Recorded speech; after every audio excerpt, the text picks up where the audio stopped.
You look like you should be begging for change on a street corner, not standing here demanding money. Those were the exact words a bank manager said to a man in a worn hoodie and ripped jeans who walked in asking to withdraw $25,000. The staff laughed. They called him diseased. They threatened to call the police. What they did not know was that this homeless man owned 51% of the entire bank. He was their boss. He signed their paychecks, and he had just witnessed everything. But here is the shocking part. He did not fire them. What he did instead changed their lives forever, and it might just change the way you see the world, too. This is the true story of Keanu Reeves and the day he walked into his own bank and was treated like he was worthless. Most people know Keanu as the Hollywood actor who brought Neo to life in The Matrix and turned John Wick into a cultural phenomenon. What most people do not know is that Keanu is also a quiet, private investor who prefers to keep his business dealings far from the spotlight.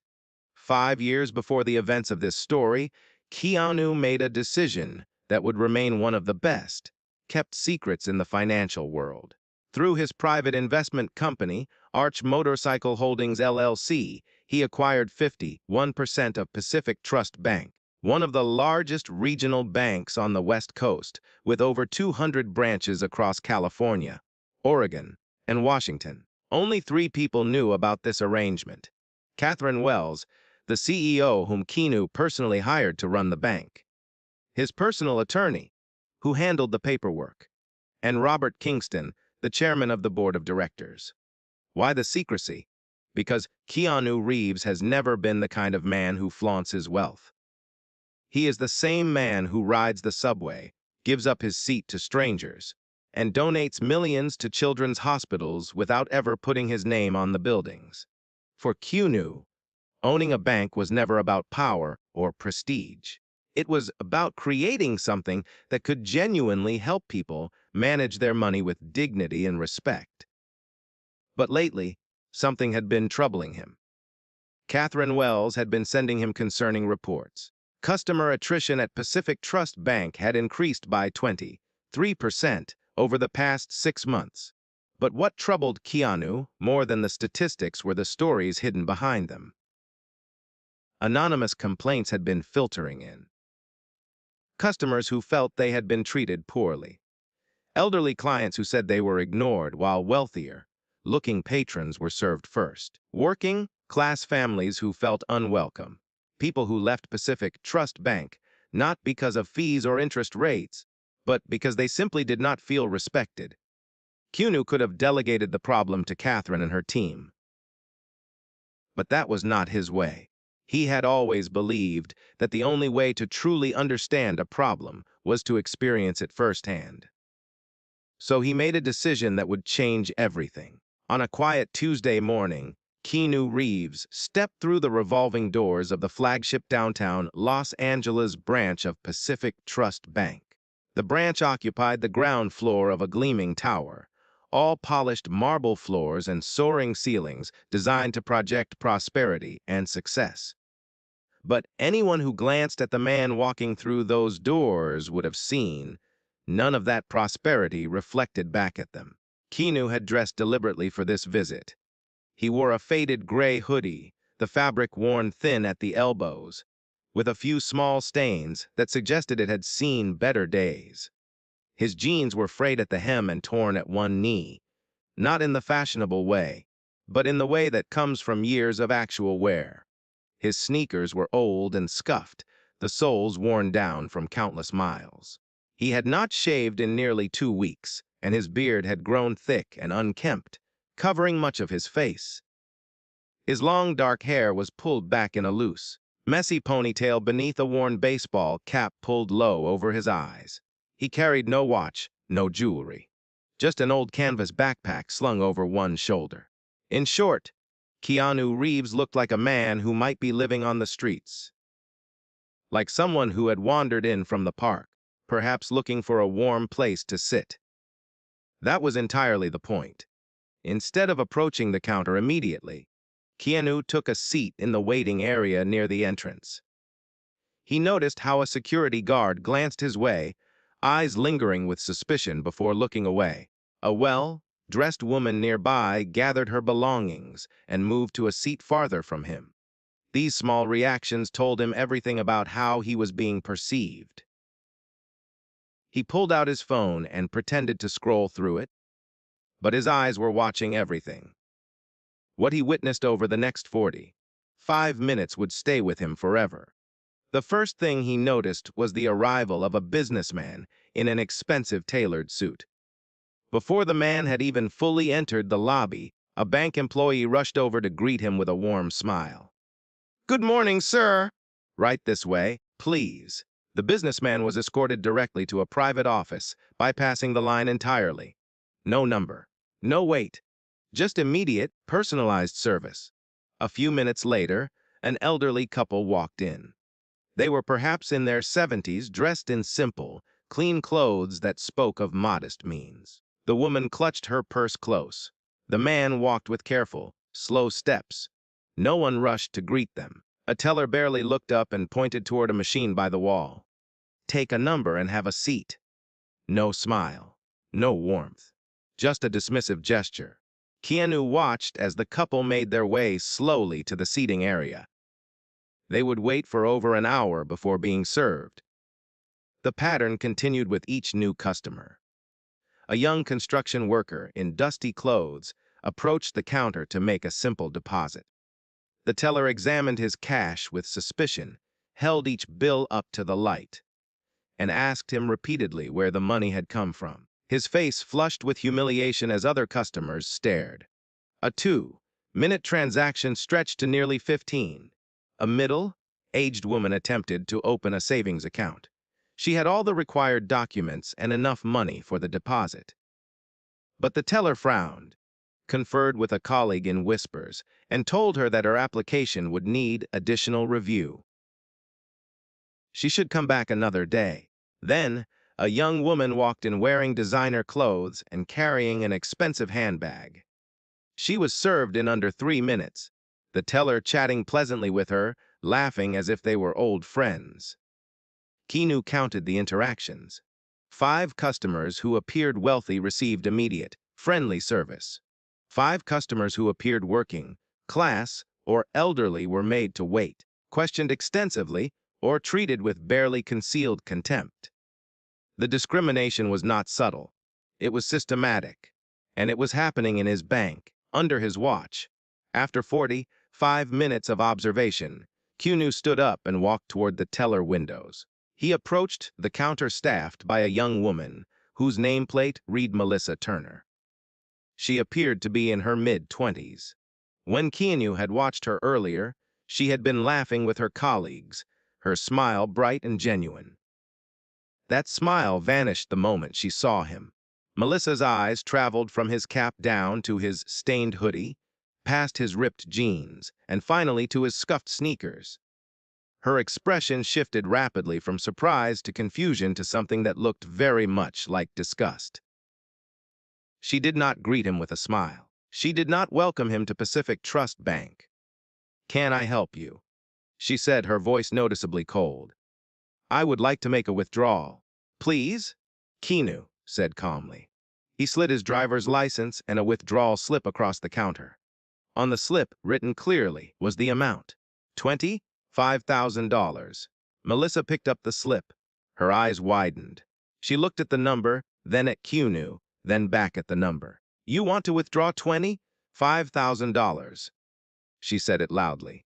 Louder than necessary. Loud enough that heads turned throughout the lobby. Loud enough that her colleagues stopped what they were doing to stare. "That is correct," Keanu said evenly. Melissa did not process the transaction. Instead, she turned to her colleague at the next window, a man named Derek Mills, and whispered just loudly enough to be overheard. "Derek, this guy wants 25,000. Look at him. He probably stole someone's card." Derek looked over and laughed. His eyes traveled over Keanu with undisguised contempt. "Call Victor, and be careful. Who knows what he has in that backpack?" Another employee, Rachel Foster, wandered over to see the commotion. She took one look at Keanu and wrinkled her nose. Should we call the police? People like this should not be allowed to just walk in. The words hung in the air. People like this. 3 words that reduced a human being to a stereotype. Keanu stood perfectly still, his face revealing nothing. But behind his eyes, he was taking careful note of everything. I have provided my identification, he said, voice still calm. I have filled out the withdrawal slip. I am a customer of this bank. Is there a problem? Melissa did not answer. She picked up her phone and dialed an internal extension. Victor. There is a situation at my window. She hung up and turned back to Keanu with a thin smile. The manager will be with you shortly. The door to the back office opened, and a man emerged. Victor Hartman was 40, 5 years old, and had worked at Pacific Trust Bank for 12 years, managing this flagship branch for the past 8. He was the picture of professional success, from his tailored navy suit to his gold Rolex. His silver-streaked hair was perfectly styled. Everything about him projected authority and superiority. He strode across the marble floor with the confident gait of a man who had never had his authority questioned. His eyes found Keanu immediately, and without even attempting to understand the situation, he made his judgment in an instant. Victor approached the counter, positioned himself beside Melissa, and looked at Keanu with the kind of smile people use when they are about to enjoy delivering bad news. So, Victor Hartman said, his voice dripping with condescension, you are the one causing trouble. Victor Hartman was a man who had spent his entire career learning to read people. Or at least, that is what he believed. In his 12 years at Pacific Trust Bank, he had developed what he considered an infallible instinct for determining who deserved his attention and who did not. Wealth, in his experience, had a certain look. Success carried a particular scent, and the man standing before him possessed neither. Victor picked up Keanu's driver's license from the counter, holding it between 2 fingers as if it were something distasteful. He glanced at the name, glanced at the photo, and then looked at the man before him with an expression of exaggerated skepticism. Mr. Reeves, he said, pronouncing the name with a mocking lilt. $25,000 is a significant amount of money. May I ask what you intend to do with such a large sum? Keanu met his gaze steadily. It is my money. I do not believe I need to explain what I plan to do with it. Victor's smile tightened. Ah, but you see, we have a responsibility to ensure financial security. With transactions of this unusual nature, we must exercise caution. Unusual in what way? Keanu asked. I have an account here. I have sufficient funds. I wish to make a withdrawal. There is nothing unusual about that. Victor leaned forward slightly, lowering his voice just enough to create the illusion of confidentiality, while ensuring that every employee within earshot could hear every word. Mr. Reeves, let me be direct with you. Looking at you, he paused, allowing his eyes to travel deliberately from Keanu's worn cap to his stained hoodie, to his ripped jeans to his scuffed sneakers. The examination was slow, thorough, and designed to humiliate. You do not look like someone who has $25,000 in a bank account. Frankly, you look more like someone who should be asking for spare change on a street corner than standing here, demanding a withdrawal. Laughter erupted from behind him. Derek Mills made no effort to hide his amusement. Rachel Foster covered her mouth with her hand, but her shoulders shook with barely suppressed giggles. Keanu did not flinch. His expression remained calm, his posture unchanged. But something flickered behind his eyes, a quiet noting of every word, every laugh, every smirk. I would like to complete my transaction, he said, his voice steady and clear. I have provided proper identification. I have filled out the required forms. Please process my withdrawal. Victor let out a short, sharp laugh. Process your withdrawal. Do you think I was born yesterday?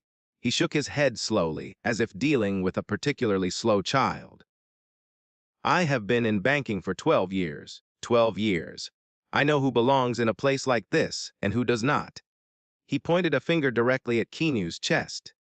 "And you, sir, do not belong here." The lobby had grown silent. Other customers had stopped their transactions to watch the confrontation unfold. Tellers froze at their windows. Even the soft hum of the cash-counting machines seemed to fade into the background. The only sound was Victor Hartman's voice, confident and cruel, echoing off the marble walls. At that moment, a well-dressed man who had been waiting near the private banking offices stepped forward. His suit was impeccably tailored, his watch expensive, his shoes polished to a mirror shine. Everything about him announced wealth and status. "Excuse me," the man said, his tone impatient. "I have an important appointment." "Manager, could you please resolve this situation quickly? This man is clearly wasting everyone's time." Victor's entire demeanor transformed in an instant. The contempt vanished from his face, replaced by warmth and deference. His voice, which had been hard and mocking just seconds before, became smooth as silk. "Of course, Mr. Harrison. I apologize deeply for this inconvenience. I will handle this matter immediately." He turned back to Keanu, and the warmth disappeared as quickly as it had come. His voice hardened again, now carrying an edge of threat. "You heard the gentleman. You are disturbing our actual customers. I am giving you one choice. Leave this bank now, on your own, or I will have security escort you out." "I am also a customer of this bank," Keanu said quietly. Victor laughed, a cold and dismissive sound. "A customer. Pacific Trust Bank serves people of status and reputation. We are not a charity for—" He paused, looking Keanu up and down once more with undisguised disdain. "For people of your kind. If you need money, there are plenty of pawn shops and cashing places out there. They are more accustomed to serving your class." The insult hung in the air, naked and ugly. No pretense of professionalism remained, no thin veil of banking protocol. Just pure, unfiltered contempt dressed in a tailored suit. Rachel Foster, emboldened by her manager's behavior, stepped closer to the counter. She made an exaggerated show of wrinkling her nose and waving her hand in front of her face. "He smells, too. Probably has not showered in weeks." Derek Mills laughed openly. "Careful, Rachel. Do not stand too close. Who knows what diseases he might be carrying." The words were meant to wound, to strip away any remaining dignity from the man standing before them. They were the kind of words that reduce a human being to something less than human, something to be mocked and discarded. And yet Keanu Reeves stood there, unmoved. His posture remained straight, his face remained calm. Only his jaw tightened slightly, the only visible sign that the barrage of insults was registering at all. Throughout the confrontation, Melissa Turner stood behind her counter, her face pale and her hands trembling. She had not joined in the mockery. She had not laughed at the cruel jokes or added her own insults to the pile. But she had not spoken up either. She knew what was happening was wrong. Every instinct in her body screamed that this was not right, that this was not how any human being should be treated. But Victor was her boss. Derek and Rachel were colleagues she had to work with every day. She had only been at this job for 8 months. She needed this job. She had rent to pay, student loans to repay, a life to maintain. And so she remained silent, her eyes fixed on the counter, her hands gripping the edge, her conscience screaming while her mouth stayed shut. Silence, she would later learn, has its own weight, its own cost, its own consequences. Victor signaled to the security guard who had been watching from near the entrance. Tommy Chen was 24 years old, fresh out of community college. Only 3 months into this job, he approached with obvious reluctance, his steps slow and uncertain. "Tommy," Victor commanded, "escort this man out of the building. He is harassing customers and refusing to leave." Tommy looked at Keanu. He saw a middle-aged man in worn clothes, standing quietly, showing no signs of aggression or threat. Then he looked at Victor, his supervisor's supervisor, a man who held his employment in his hands. "Sir," Tommy said hesitantly, addressing Keanu, "could you please come with me?" Keanu turned to the young security guard. When he spoke, his voice was gentle, almost kind, as if he understood the difficult position Tommy was in. Young man, I am simply trying to withdraw my own money from my own account. I have done nothing wrong. I have broken no laws. Tommy hesitated. There was something in this man's eyes, something in his quiet dignity, that did not match the picture Victor and the others were painting, something that made Tommy's hand freeze before it could reach for Keanu's arm. Tommy! Victor's voice cracked like a whip. I gave you an order. Remove this man from the premises immediately. Before Tommy could respond, Keanu calmly reached into his pocket and pulled out his phone. Victor snorted. Who are you going to call? The police. Go ahead. They will take one look at you and side with us. Rachel added with a sneer, maybe he is calling a homeless shelter to see if they have a bed available tonight. More laughter from the staff. But Keanu did not call the police. He did not call a shelter. Instead, he scrolled through his contacts until he found a name saved as Catherine, PT Bank, and pressed the call button. He spoke into the phone, his voice shifting to a tone that was entirely professional, entirely businesslike, entirely unlike what anyone in that lobby expected from a man who looked like he did. Catherine, this is Keanu. I am at the downtown branch. I need you here immediately. And bring Robert if he is in the office. The name Catherine caused Victor to pause. Catherine. Which Catherine? It could not possibly be. Yes, they have refused my transaction? Keanu continued into the phone. Yes, I have provided all required documentation. He looked directly at Victor as he spoke the next words. No, I do not believe they know who I am. And I would like to keep it that way until you arrive. He ended the call and slipped the phone back into his pocket. Victor's confident expression flickered, just for a moment, before he reasserted himself. Who was that? Who did you just call? A friend, Keanu replied simply. You think calling some friend is going to change anything? Victor laughed, but there was a slight edge to it now, a hint of uncertainty that had not been there before. I do not care who you know. In this branch, I am the authority. I am the one who decides who gets served and who gets thrown out. Me. Keanu looked at him with an expression that was almost peaceful. We shall see. The tension in the air was thick enough to cut. Victor stood his ground, but there was something new in his eyes now, a flicker of doubt that had not been there moments before. Derek and Rachel had stopped laughing, sensing that something had shifted. Melissa Turner trembled behind her counter, her face ashen. Tommy Chen stood frozen, uncertain of what to do next. And in the center of it all, Keanu Reeves waited. He waited with the patience of a man who knew exactly what was coming. With the calm of someone who held all the cards but saw no need to reveal them yet. With the quiet dignity of a person who had been underestimated his entire life and had learned that the best response to contempt was simply to wait for the truth to speak for itself. Outside, the sound of an approaching vehicle could be heard. Doors opening. Footsteps on pavement, moving quickly. The clock on the wall ticked steadily, marking each second bringing closer the moment that would change everything. Victor Hartman did not know it yet, but his career, his reputation, his entire understanding of the world was about to come crashing down around him. And it would happen in the next few minutes. At that very moment, 5 floors above the streets of downtown Los Angeles, the executive suite of Pacific Trust Bank Tower erupted into chaos. Catherine Wells sat behind her mahogany desk, reviewing quarterly projections, when her private phone rang. She glanced at the screen and saw a name that made her heart skip a beat. Keanu. In the 4 years since Keanu Reeves had hired her to run Pacific Trust Bank, he had called this number perhaps a dozen times. He was not the kind of owner who micromanaged or demanded constant updates.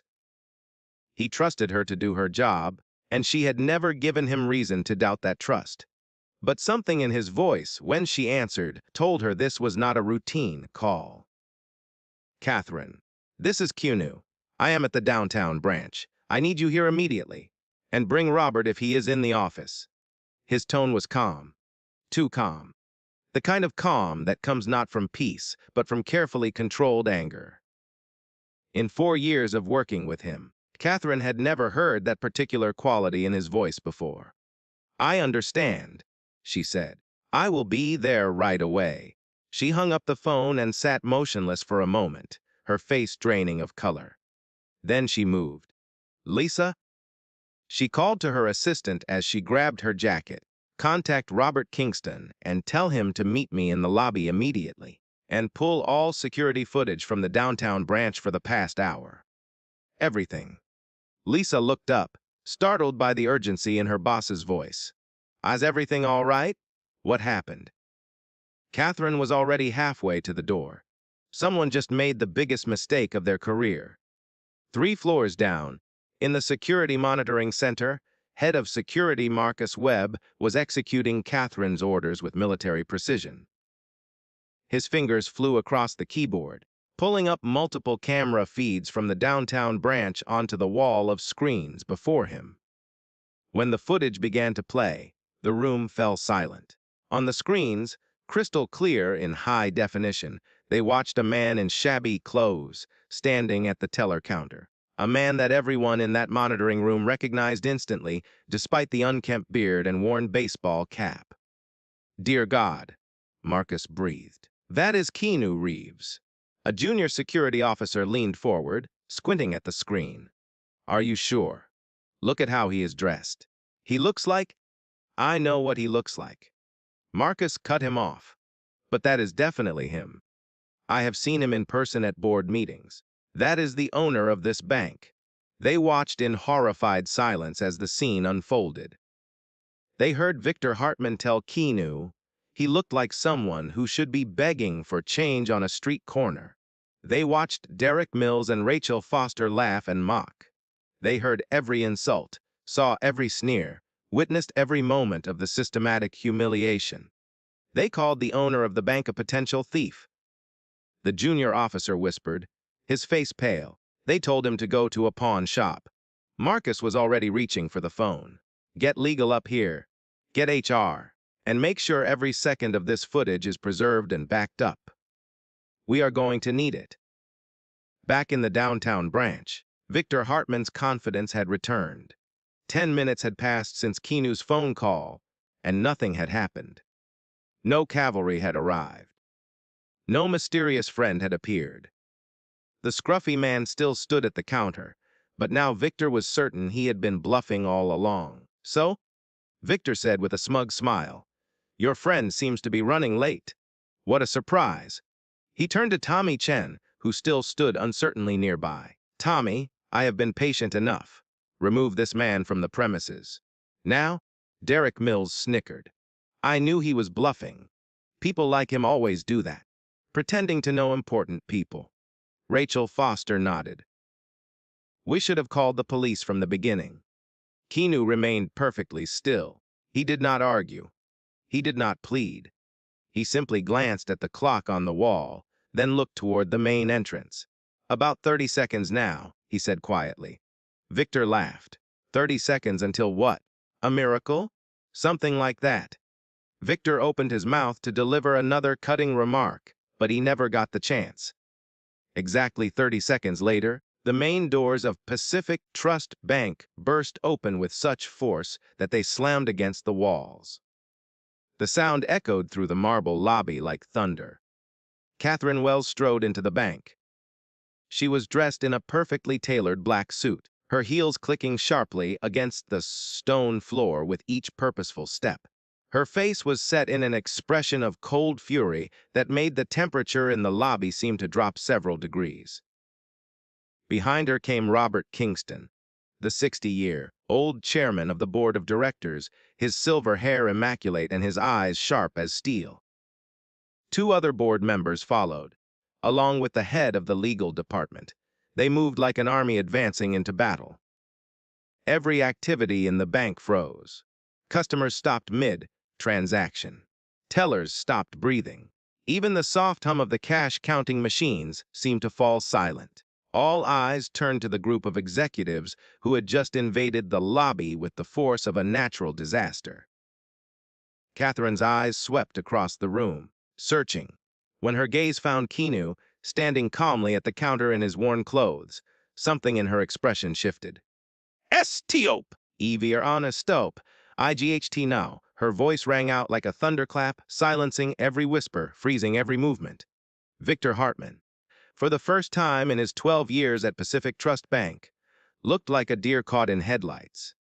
He recognized Catherine Wells. Of course he did. She was the CEO of the entire institution. But he could not understand why she was here, in his branch, unannounced. And he could not understand why she looked so furious. Miss Wells! He forced his face into a welcoming smile and stepped forward, trying to regain control of the situation. What an unexpected pleasure. How can I help? Catherine walked past him as if he did not exist. She went directly to Keanu, her heels echoing in the deathly silence. When she reached him, her entire demeanor transformed. The cold fury melted into something that looked very much like respect, perhaps even reverence. Sir, she said, her voice carrying clearly through the silent lobby, I am deeply sorry for what has happened here today. On behalf of Pacific Trust Bank, I offer my sincerest apologies.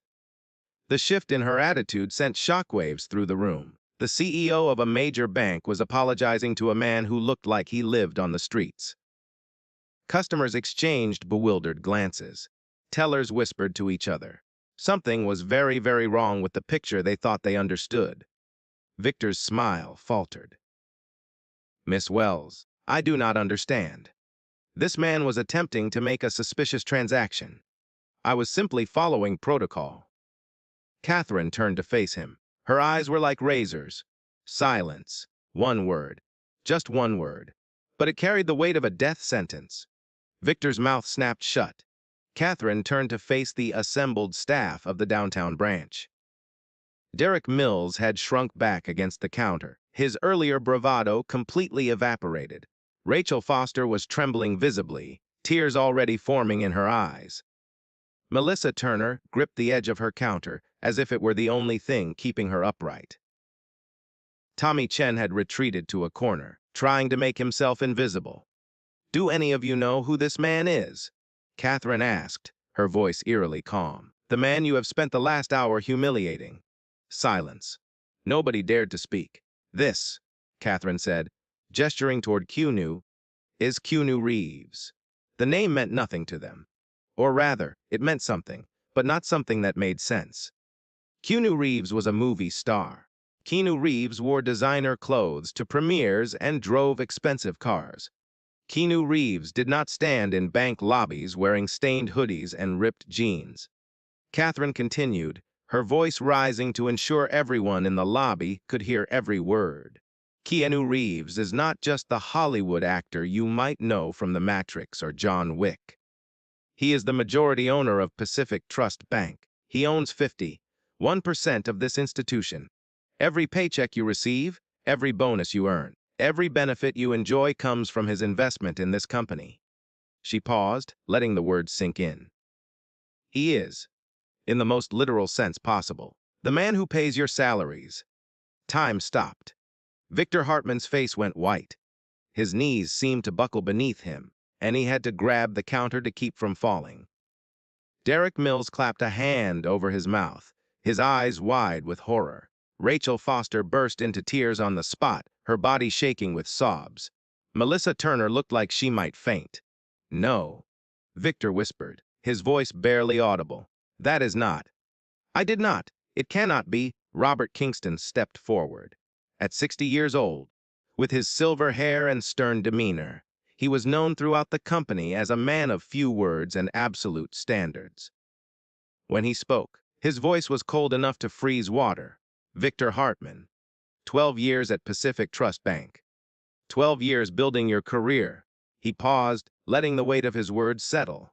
And in 45 minutes, you destroyed it all.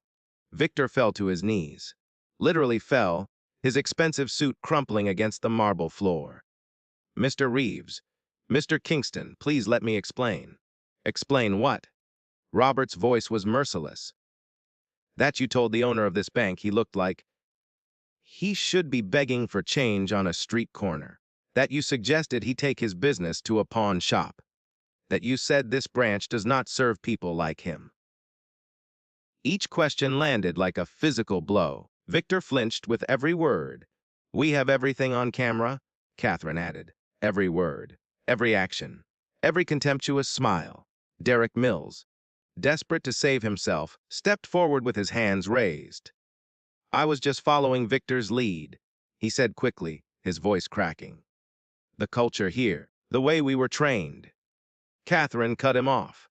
The culture did not force you to say a customer might be carrying diseases. That was your choice. Your words, your cruelty. Rachel Foster was crying openly now, tears streaming down her face. I am so sorry, she sobbed. I did not know. If I had known it was Mr. Reeves, I never would have. That, said Keanu Reeves, speaking for the first time since Catherine's arrival, is exactly the problem. His voice was calm, quiet, but it carried through the silent lobby with perfect clarity, and something in his tone made everyone stop and listen. You would not have treated me this way if you knew who I was. Keanu continued, looking directly at Rachel.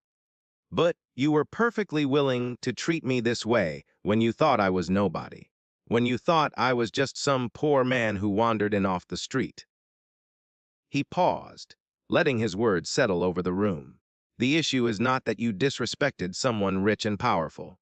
The issue is that you disrespected a human being because you thought he was beneath you, because his clothes were worn, because his appearance did not meet your standards. You decided I had no value, no dignity, no right to basic courtesy, simply because I did not look wealthy. Rachel's sobs grew louder, but Keanu was not finished. What about all the other people you have treated this way? The ones who really are struggling. The elderly couple who waited over an hour, while wealthy customers were served immediately. The construction worker you humiliated for trying to deposit his honest earnings. They do not have the power to hold you accountable, but they felt the same pain. They experienced the same humiliation. They just had to walk away and carry that wound with them. The lobby was utterly silent. Even the crying had stopped. Every person in the room hung on Keanu's words. His eyes moved to Melissa Turner, who stood frozen behind her counter, tears streaming silently down her pale face. Miss Turner, he said. Melissa flinched as if struck. She raised her eyes to meet his, and he could see the fear there. The guilt, the shame. You did not say the worst things today. Keanu acknowledged. You did not call me names or suggest I was diseased or tell me to leave. But you also did not speak up. You knew what was happening was wrong. I could see it in your eyes. You were uncomfortable. You wanted it to stop. But you stayed silent. I was afraid. Melissa whispered, her voice breaking. I am new here. I need this job. I did not want to lose it. I understand, Keanu said, and there was genuine compassion in his voice. That is a difficult position. But you need to understand something important. Staying silent in the face of wrongdoing is its own form of participation. When we see injustice and say nothing, we give it permission to continue. Melissa nodded, tears falling freely. She did not try to excuse herself. She did not try to shift blame. She simply stood there and accepted the truth of what he was saying. The lobby of Pacific Trust Bank had transformed into something resembling a courtroom. Victor Hartman knelt on the marble floor, his 12-year career in ruins around him. Derek Mills and Rachel Foster stood trembling, waiting to learn their fates. Melissa Turner wept silently at her station. Customers and employees alike stood frozen, witnesses to a moment that none of them would ever forget. And at the center of it all stood Keanu Reeves, the man they had dismissed as a homeless stranger, the man they had mocked and insulted and tried to throw out of the building. He stood there now with the quiet dignity of someone who had never needed external validation, who had never measured his worth by the clothes he wore or the money in his account. He stood there like a king in his own kingdom. though he had never asked for a crown. The question that hung in the air, unspoken but understood by everyone present, was simple. What would happen next? The air in the bank lobby had grown heavy, thick with anticipation and dread. Everyone present knew what was coming. They had all witnessed scenes like this before in movies, in television dramas, in their own imaginations. The powerful man reveals his identity. The arrogant employees grovel for forgiveness. And then comes the satisfying moment of retribution, the decisive termination, the careers destroyed with a single word. Catherine Wells stood ready to execute whatever decision Keanu made. Robert Kingston had already mentally drafted the termination paperwork. The legal team was prepared to handle any complications. Everything was in place for swift, decisive justice. But Keanu Reeves had never been one to do what everyone expected. He stood in the center of the lobby, surrounded by the wreckage of what had been a normal Tuesday morning at Pacific Trust Bank. Before him knelt Victor Hartman, the man who had called him a street beggar. Behind him trembled Derek Mills, Rachel Foster, and Melissa Turner, each waiting to learn their fate. Around them, customers and other employees watched in frozen silence, witnesses to a drama none of them had anticipated. When Keanu finally spoke, his voice was calm and measured. "I would like everyone directly involved in this incident to follow me to the conference room." Victor, Derek, Rachel, Melissa, he paused. Catherine and Robert as well. Catherine exchanged a glance with Robert. This was unexpected. Terminations were usually handled quickly, publicly, as a message to others. Taking the offenders to a private room suggested something different was about to happen. They followed Keanu through the back corridor to the branch's main conference room. The door closed behind them, separating them from the watching eyes outside. The room was large, designed for important meetings with wealthy clients. A long mahogany table dominated the space, surrounded by leather chairs. Certificates and awards decorated the walls, testimonials to the branch's success and excellence. The irony was not lost on anyone present. Victor, Derek, Rachel, and Melissa sat on one side of the table, arranged like defendants before a tribunal. Their faces bore the same expression, a mixture of terror, shame, and desperate hope that somehow, some way, they might survive this. Catherine and Robert sat on the opposite side, ready to carry out whatever sentence Keanu pronounced. Keanu himself remained standing at the head of the table. Victor was the first to break the silence. His voice cracked as he spoke, all traces of his earlier arrogance stripped away. "Mr. Reeves, I am begging you. Please, 12 years. I have given 12 years to this company. I have a wife. I have children. They depend on me." Tears streamed down his face, genuine tears of a man watching his entire life crumble before his eyes. "Please, just give me one chance. One chance to make this right." Keanu looked at him for a long moment before responding. "Victor, my question is not about your family or your years of service. My question is this." He leaned forward slightly. "How many people have you treated the way you treated me today? In 12 years, how many customers have walked into this branch and been humiliated, dismissed, or turned away because they did not look wealthy enough for you?" Victor opened his mouth, but no words came out. "How many elderly couples were made to wait for hours while you rushed to serve people with expensive watches? How many working-class families were questioned and suspected simply because their clothes had stains from honest labor? How many people walked out of this bank feeling worthless, feeling like they did not matter, feeling like they were less than human?" Robert Kingston spoke up, his voice grave. "The data supports what you are describing. This branch has the highest customer attrition rate in our entire system, 23% in 6 months. And when we disaggregate the numbers, the pattern is clear. Customers who do not fit a certain profile of wealth are leaving at 3 times the rate of others." 23%. Keanu repeated. "That represents thousands of people. Thousands of human beings who came to this bank and left feeling disrespected, unwelcome, or ashamed. And those are just the ones who left. How many stayed but carry the memory of being treated as less than? The room fell silent. There was no defense against numbers, no excuse that could explain away thousands of dissatisfied customers. Then Keanu said something that no one in that room expected. "Catherine, Robert, I know you are waiting for me to give the order to terminate their employment." Catherine nodded slightly. Robert's expression remained impassive, ready to act. "I am not going to do that." The words hung in the air, incomprehensible. Derek looked up, confusion breaking through his terror. Rachel's sobs paused mid-breath. Even Catherine and Robert exchanged startled glances. "What?" Victor whispered, not daring to believe what he had heard. "I said I am not going to fire you today." Catherine leaned forward. "Keanu, after everything they said to you, after the way they treated you, firing them would be easy?" Keanu said. "It would be quick. It would feel satisfying. And by tomorrow, this whole incident would be behind us." He paused, looking at each of the 4 employees in turn.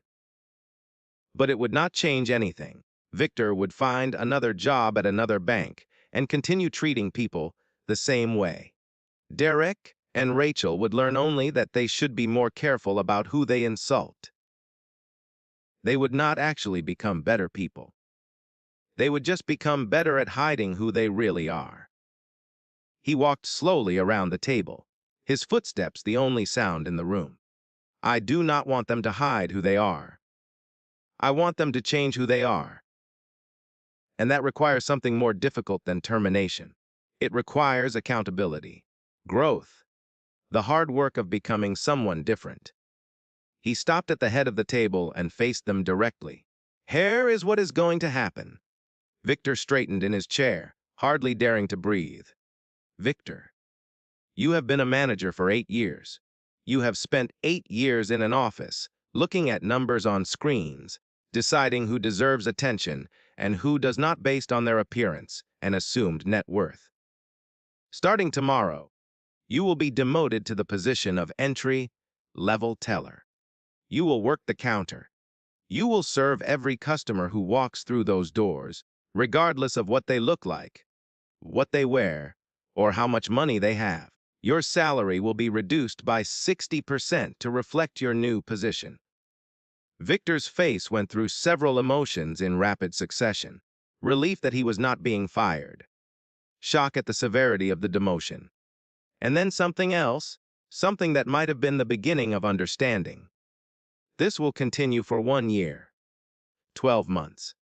During that time, you will experience firsthand what it means to serve people without judgment. You will look into the eyes of every customer, hear their stories, understand their needs, and perhaps by the end of that year, you will understand why the way you treated people was wrong. Keanu turned to Derek and Rachel. "You too. You joined in the mockery enthusiastically. You called me diseased. You suggested I was a criminal. You laughed while another human being was being humiliated." His voice remained calm, but there was an edge to it now.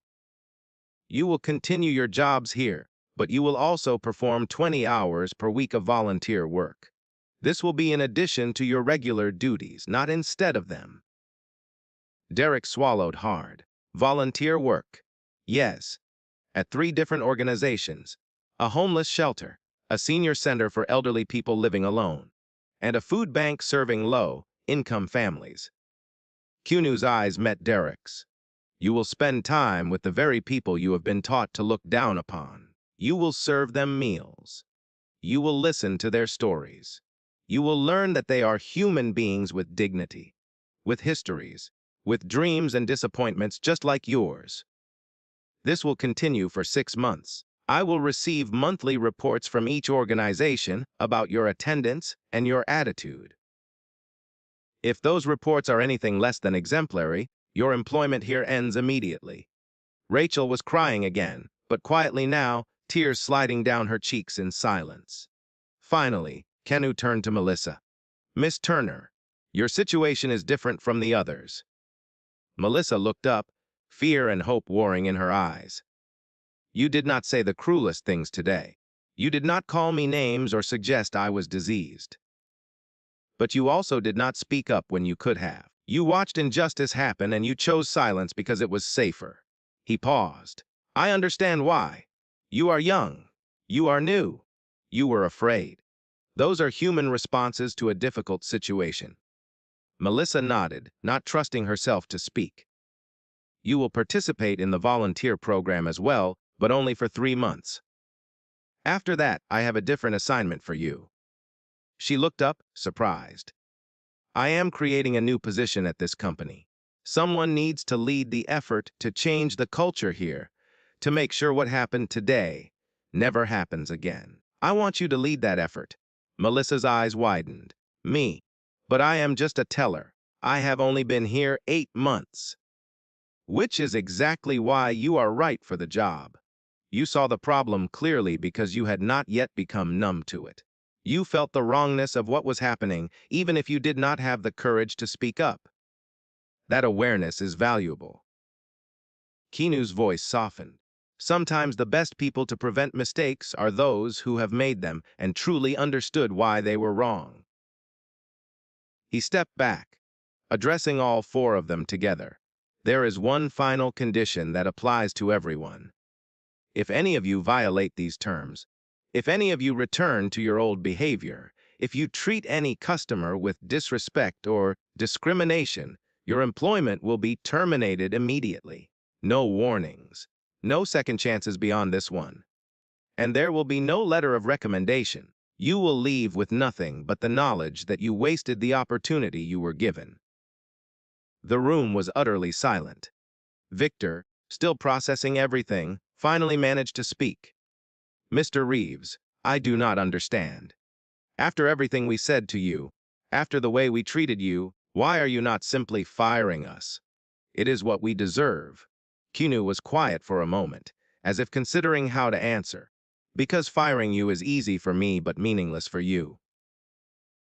It lets you off the hook. You could tell yourself you were treated unfairly, that you lost your job because you made one mistake, that you are the victim. You would never have to truly confront what you did or why it was wrong. He walked to the window, looking out at the city beyond. I believe people can change. I have to believe that, because I have needed second chances in my own life. There were times when I made mistakes, when I hurt people, when I fell short of who I wanted to be. And there were people who could have given up on me, but chose not to. They gave me the opportunity to do better, to be better. I would not be standing here today without those second chances. He turned back to face them. Today, I am giving you that same opportunity. But opportunity without accountability is meaningless. So yes, you get a second chance. But that chance comes with consequences, with requirements, with the hard work of actually changing. If you do the work, if you genuinely learn and grow, then perhaps something good can come from this terrible day. His eyes moved across their faces one by one. But if you cannot change, if this is simply who you are, then the next 12 months will prove that. And then we will all know that the problem was not your environment or your training or your fear. The problem was you. Catherine Wells sat in silence, watching Keanu with new eyes. She had worked with him for 4 years. She had always respected his business acumen, his integrity, his vision for what Pacific Trust Bank could become.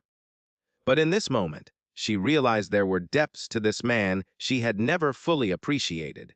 Most people in his position would have used their power to destroy those who had wronged them. It would have been justified. It would have been satisfying. It would have been what almost anyone else would have done. Instead, Keanu had chosen to use his power to give them a chance at redemption, not because they deserved it, but because he believed in the possibility of human change. Robert Kingston, a man known throughout the industry for his strict standards and uncompromising judgments, nodded slowly.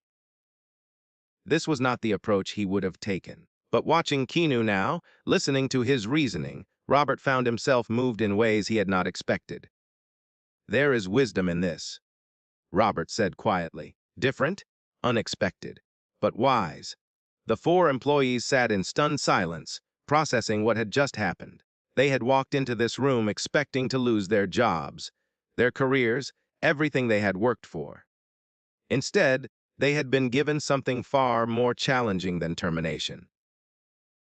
They had been given the burden of choice. They could accept these conditions and do the work of becoming better people. Or they could fail, and in failing, prove that they were never worth saving in the first place. Victor Hartman looked at his hands, the same hands that had held Keanu's driver's license with such contempt just an hour ago. He thought about his wife, his children, the mortgage payment due next week. He thought about the years stretching ahead, years he had assumed would be filled with continued success and growing wealth. Now those years looked very different. Harder, humbler, but also, perhaps, more honest. "I will do it," he said quietly. "I will do whatever you require." Derek nodded, unable to speak. Rachel wiped her eyes. "Yes, I will do everything you have asked." Melissa simply said, "Thank you. I will not waste this chance." Keanu looked at each of them one final time. "I hope you mean that. Not for my sake, but for yours. And for all the customers who will walk through those doors in the days and months and years to come. They deserve to be treated with dignity. Every single one of them. No matter what they look like." He moved toward the door, then paused with his hand on the handle. "One more thing. What happened today will not stay private. I intend to speak publicly about this experience. Not to shame you personally, but to start a larger conversation about how we treat each other, how we judge people based on appearance, how institutions can either reinforce or challenge those judgments." He opened the door. "The question for each of you is simple. When that conversation happens, will you be an example of what went wrong, or will you be an example of how people can change?" He walked out of the conference room, leaving behind four people whose lives had just been irrevocably altered. Not destroyed, not ended, altered. And in some ways, that was far more difficult to face than destruction would have been. 1 week after that fateful Tuesday at Pacific Trust Bank, Keanu Reeves stood behind a podium in the main conference center of the bank's headquarters tower. The room was packed with journalists, cameras, and recording devices. News of the incident had already begun to leak, and speculation was rampant. Everyone wanted to know what had really happened and what the famous actor and secret bank owner planned to do about it. Keanu appeared at the podium dressed exactly as the world had always known him. A simple black t-shirt, faded jeans, no jewelry, no designer labels, no attempt to project anything other than who he genuinely was. The contrast between his appearance and the polished corporate setting behind him could not have been more striking. "Thank you all for coming," he began, his voice calm and measured. "I am here to tell you about something that happened to me last week, something that I believe is happening to people all across this country, every single day, in ways that most of us never see or acknowledge." He told the story from the beginning. The customer complaints that had concerned him, his decision to visit his own bank unannounced and unrecognized, the way he had dressed deliberately to look like someone without wealth or status. And then, moment by moment, he described what had happened when he walked through those doors. The security footage played on large screens behind him. With the consent of everyone involved, the public watched as Victor Hartman told Keanu he looked like he should be begging for change on a street corner. They heard Derek Mills suggest he might be carrying diseases. They saw Rachel Foster wrinkle her nose and suggest calling the police. They witnessed every sneer, every dismissive gesture, every moment of casual cruelty. When the footage ended, Keanu spoke again. "Could have bought anything I wanted that day. I could have walked into any store in this city and been treated like royalty if I had chosen to dress the part. But I did not. And because of that choice, because I looked like someone without money, I was treated as though I had no value, no dignity, no right to basic human respect." He paused, letting his words settle over the room. If this happened to me, imagine what happens to ordinary people every day. People who cannot reveal a secret identity to make the humiliation stop. People who have to walk away from that counter carrying the weight of being told they do not belong, that they are not worthy, that they should take their business to a pawn shop because places like this are not for people like them.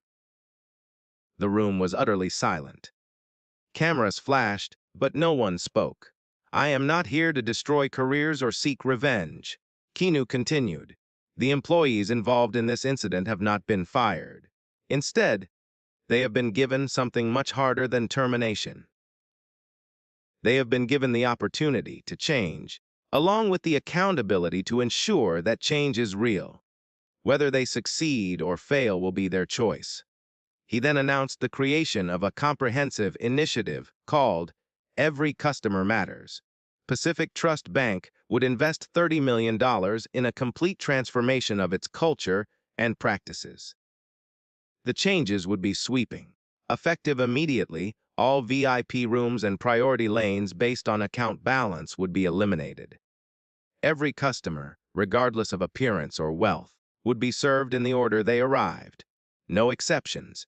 All 5,000 employees across the bank's 200 branches would undergo mandatory training on unconscious bias, the hidden prejudices that shape how we treat people without our even realizing it. A new evaluation system would be implemented. Employee bonuses and promotions would no longer be tied solely to revenue generated from wealthy clients. Instead, they would be based on satisfaction ratings from all customers equally. A direct hotline to the CEO's office would be established, allowing any customer who experienced discrimination to report it immediately and have their complaint taken seriously.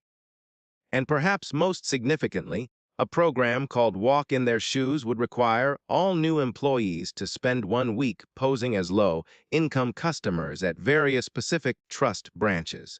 They would experience firsthand what it felt like to be on the other side of the counter, to be judged by appearance, to be treated as less than. Only after completing this experience would they be allowed to serve customers themselves.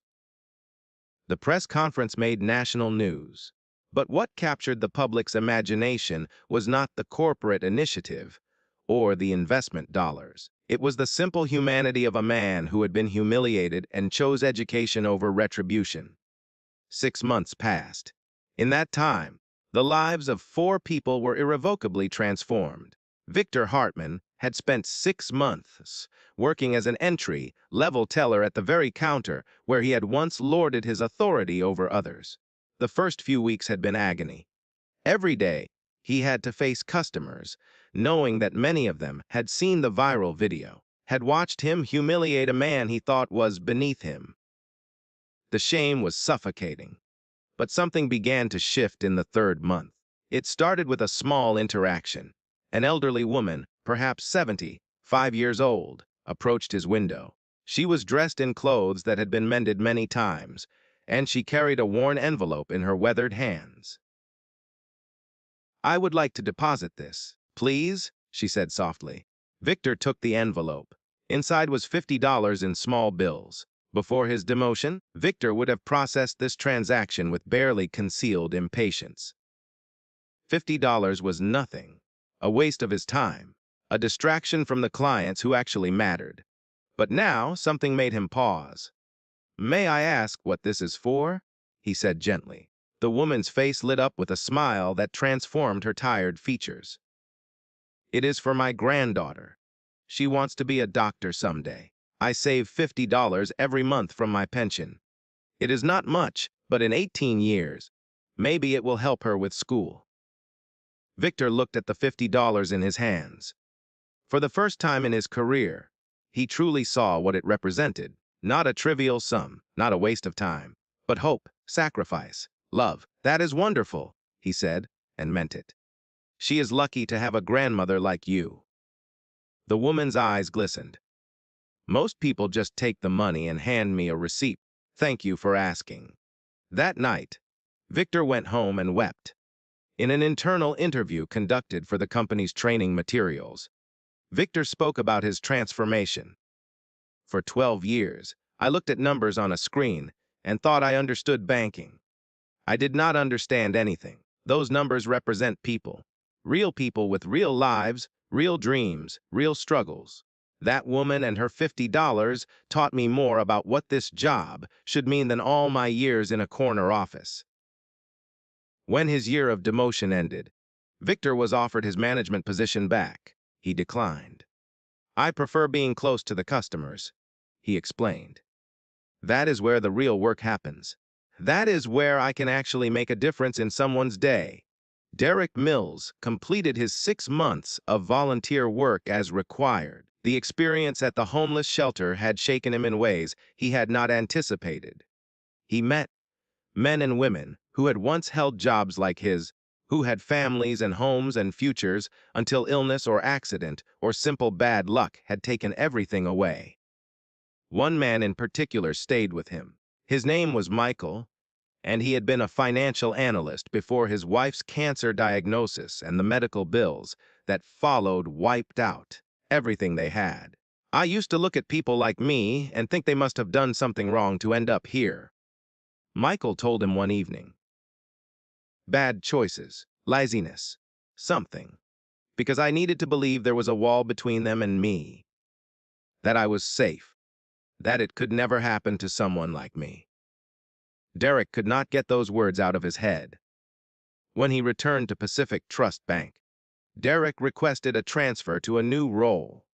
He became the branch's specialist for elderly customers and those facing financial hardship. The same man who had once mocked a customer for potentially carrying diseases now spent his days helping people navigate difficult situations with patience and compassion. Rachel Foster's story ended differently. After 2 months of volunteer work, Rachel submitted her resignation. The experience had not hardened her or left her unchanged. Quite the opposite. She had changed so much that she could no longer face the place where she had revealed the ugliest parts of herself. In her resignation letter, she wrote, "Every time I walk into this branch, I hear my own voice saying those terrible things. I see myself wrinkling my nose at a man I assumed was beneath me. I cannot escape it here. I need to start over somewhere else, somewhere I can be the person I want to become without being haunted by the person I was. Thank you, Mr. Reeves, for not firing me that day. The lesson you taught will stay with me forever, even if I cannot stay here to prove it." Keanu did not try to convince her to remain. Sometimes real change requires leaving the past behind entirely. He wished her well. Melissa Turner's journey was perhaps the most remarkable of all. After completing her 3 months of volunteer work, she threw herself into the new role Keanu had assigned her. As Director of Service Culture, she developed and implemented the Walk in Their Shoes program that would become a model for the entire banking industry. New employees spent their first week disguised as customers of limited means. They wore modest clothes, carried worn wallets, and attempted to conduct basic transactions at branches where no one knew who they were. Many of them experienced exactly what Keanu had experienced: the dismissive looks, the suspicious questions, the subtle and not so subtle signals that they were not welcome. The effect was transformative. Employees who went through the program reported fundamental shifts in how they perceived and treated customers. They had felt the sting of judgment, the weight of condescension, the humiliation of being treated as less than, and they carried that understanding with them into every interaction thereafter. In a speech to new hires, Melissa shared her own story without reservation. "I was there that day. I watched it happen. I knew it was wrong, and I said nothing because I was afraid. Mr. Reeves could have fired me, and I would have deserved it. Instead, he saw something in me that I did not see in myself. He saw someone who could learn, who could grow, who could help make sure that what happened to him never happens to anyone else in our branches." She paused, looking out at the faces before her. Being silent in the face of injustice is not neutral. It is a choice. It is a choice to let wrong things happen because stopping them is uncomfortable or risky or hard. I made that choice once. I will never make it again. And I am here to make sure you understand that choice before you ever have to face it. 1 year after the incident, Keanu Reeves returned to the downtown Los Angeles branch of Pacific Trust Bank. He wore the same faded gray hoodie, the same ripped jeans, the same scuffed sneakers. His beard was unkempt, his hair pulled back in a messy ponytail beneath a worn baseball cap. He looked exactly as he had on that Tuesday morning 12 months before. He walked through the revolving doors, took a number, and waited his turn. A young teller named Jenny, who had joined the bank just 4 months earlier, called his number. She smiled warmly as he approached her window. "Good morning, sir. How can I help you today?" There was no hesitation in her voice, no suspicion in her eyes, no quick assessment of his clothes or appearance to determine how much respect he deserved.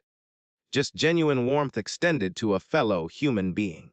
"I would like to make a withdrawal, please," Keanu said. $100. Jenny processed the transaction quickly and professionally. "Here you are, sir. Is there anything else I can help you with today?" Keanu looked at her for a long moment. This young woman had no idea who he was. She did not know he owned the bank. She did not know about the incident a year ago or the viral video or any of it. She was simply treating him the way she had been trained to treat everyone who walked through those doors. With dignity, with respect, with basic human decency. "No, thank you," Keanu said. "You have been wonderful." He turned to leave, then paused. He reached into his pocket, pulled out an envelope he had prepared, and placed it on the counter. "This is for you," he said quietly. Inside the envelope was $1,000 in cash and a handwritten note. "Thank you for treating me like a human being. That is all anyone really needs." Jenny stared at the envelope, confused, then looked up to ask the man what he meant. But he was already walking toward the exit. Just another unremarkable figure in worn clothes disappearing through the revolving doors. Later that evening, Keanu sat for an interview that would air on national television. The host asked him the question that everyone wanted answered. Why did you not just fire them? After what they did to you, after the way they humiliated you, why give them a second chance? Keanu was quiet for a moment before responding. Because firing someone does not change them. It just moves the problem somewhere else. Victor would have gotten another job at another bank and treated people the same way. Derek and Rachel would have learned only to be more careful about who they insulted. Nothing would have actually gotten better. He leaned forward slightly. "I believe in second chances. I have to, because I have needed them in my own life. There were times when I was lost, when I made mistakes, when I hurt people I cared about. And there were people who could have walked away from me, but did not. They gave me the chance to do better. To be better. I would not be here without those chances." "But how do you know when someone deserves a second chance?" the host asked. "You do not know," Keanu admitted. "You can never know for certain.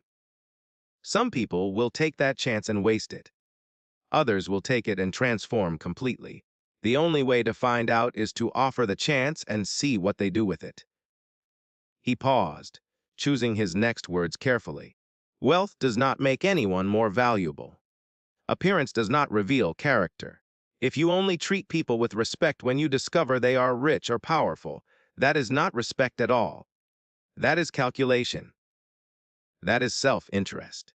Real respect is what you give to people when you think they have nothing to offer you in return." The interview ended, but Keanu's words continued to resonate across the country. The story of what happened at Pacific Trust Bank spread far beyond the financial industry. It became a case study in business schools, a topic of discussion in corporate boardrooms, a reference point in conversations about how we treat each other in everyday life. But perhaps its most lasting impact was in the small moments that no one ever saw or recorded. A bank teller in Ohio who watched the video and reconsidered how she had been treating certain customers. A store manager in Florida who implemented his own version of the walk in their shoes program. A father in Michigan who used the story to teach his children about judging people by their character rather than their appearance. Change, Keanu had learned, rarely comes from grand gestures or dramatic confrontations. It comes from the accumulation of small choices made by ordinary people in moments when no one is watching. The story of Keanu Reeves and Pacific Trust Bank spread across America, but not because of revenge or dramatic firings. It spread because it offered something rarer than entertainment. It offered a different way of thinking about power, about justice, about what it means to be human. Some people have power and use it to destroy those who wrong them. That is one choice. Others have power and use it to give people the chance to become better than they were. That is another choice. Keanu Reeves made the second choice, not because the people who humiliated him deserved it, but because he believed in the possibility of transformation, because he understood that true strength is not measured by your ability to punish, but by your willingness to extend grace even when grace is not owed. The question this story leaves with each of us is simple. When you have power over someone who has wronged you, what choice will you make? And, perhaps more importantly, when you encounter someone who appears to have nothing, someone in worn clothes with tired eyes and empty pockets, how will you treat them? Because you never truly know who someone is based on how they look, and you never know who you are becoming based on how you treat people who cannot do anything for you. That is the lesson Keanu Reeves taught a bank full of people who had forgotten it. That is the lesson he hoped the world would remember. And if even one person who hears this story treats a stranger with a little more kindness tomorrow, then perhaps everything that happened on that Tuesday morning was worth it after all.